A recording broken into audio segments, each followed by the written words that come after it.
Hey there, it's me, Nate, and today we have another review, and this is The Last Wish by Andrzej Sapkowski.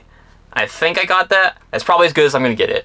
And this is the first book of the Witcher series, the Witcher Saga. I've seen it both ways called that. And this is a novel. Technically, it's more a collection of short stories about the Witcher, about Geralt of Rivia, with a interstitial kind of story in between the short stories. And so, for those who have watched the Witcher show or who have played the games, this is... So, the games take place after the books, and the shows are directly from the books. And the first two Witcher books are short story collections. They're not regular, full narrative novels. And, getting to the point of it, I like this book. I think it's a good book.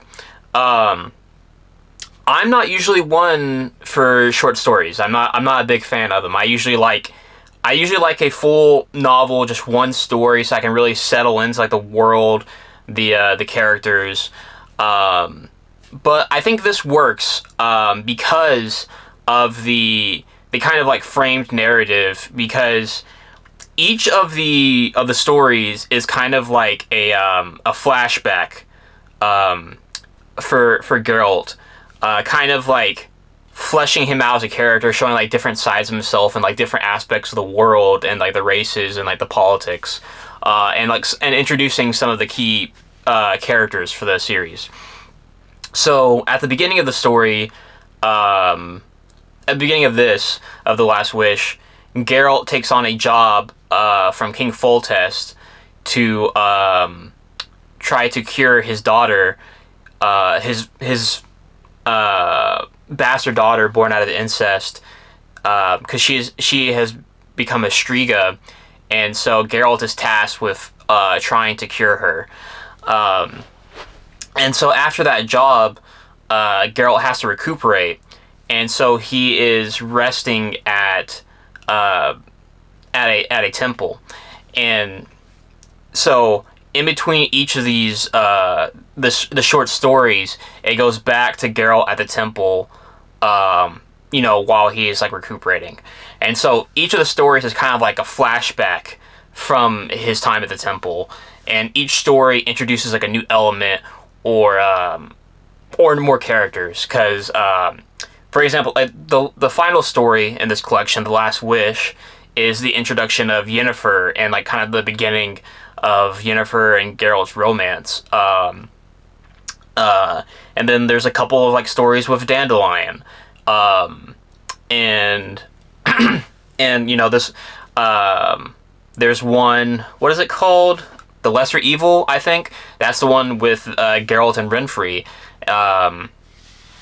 And so I think at first I was reading the book, the first half of it, I was it's okay. I'm gonna finish it. I like it enough to finish it. But I think as I progressed and it kind of melded together in my mind, I enjoyed it more. I enjoyed the themes and the characters more. I like Dandelion a lot. I mean, I've played the games, so I already liked Dandelion. I already liked Geralt. I already liked the core kind of characters.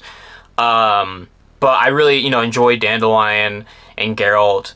I think Yennefer is just okay as of this first book, because in this first, in this just one story that we have of Yennefer, she feels kind of shallow.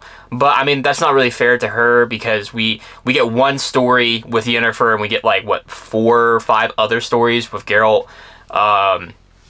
So it is what it is.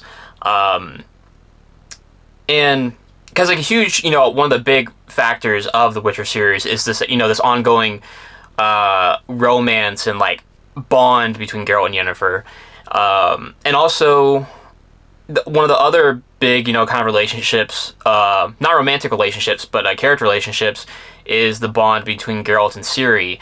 And in this book, we get to, have the story of how Geralt meets Ciri's family before she is born. But we also, throughout the other stories, we get to explore these themes about, like,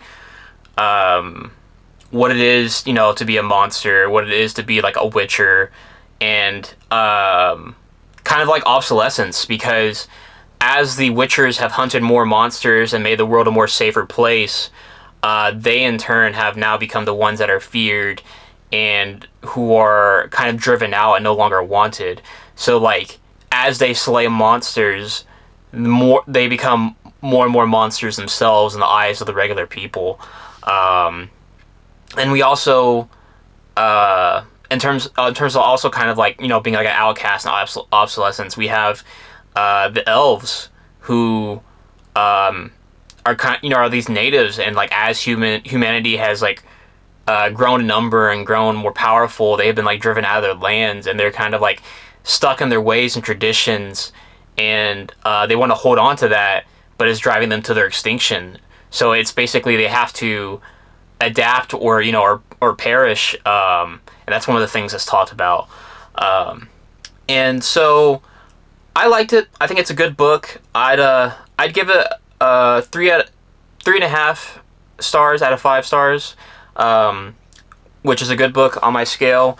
I think for a short story collection, it's a good time. I think some, the story with what is his name, Nevelis or Nevelian, the man who is who is cursed. I didn't really like that story. Some of the stories, worked more than others for me. So, that's how it is with short stories. Some will work more for you, some will work less for you. But overall, I think it's a good time. I think it's definitely worth reading. I'm gonna definitely continue to read more of the Witcher series. I already have Sword of Destiny on my bookshelf, so I'm gonna get to that probably here in the next couple of months. So yeah, definitely looking forward to that. There is like in the temple kind of storyline, there is kind of like this like smaller kind of like narrative, and I feel like the way it ended, it kind of didn't really. I was like, oh, it was like okay. It's like it's like a very like I felt like a very whatever ending. So like the framing narrative that tied the short stories together was it kind of ended on like a on like a whatever note. But overall, I enjoyed the book, and I know that these stories were made by Sapkowski like over years, because he had put stories in like magazines and stuff before they got published as like books. So I hope that like as I get past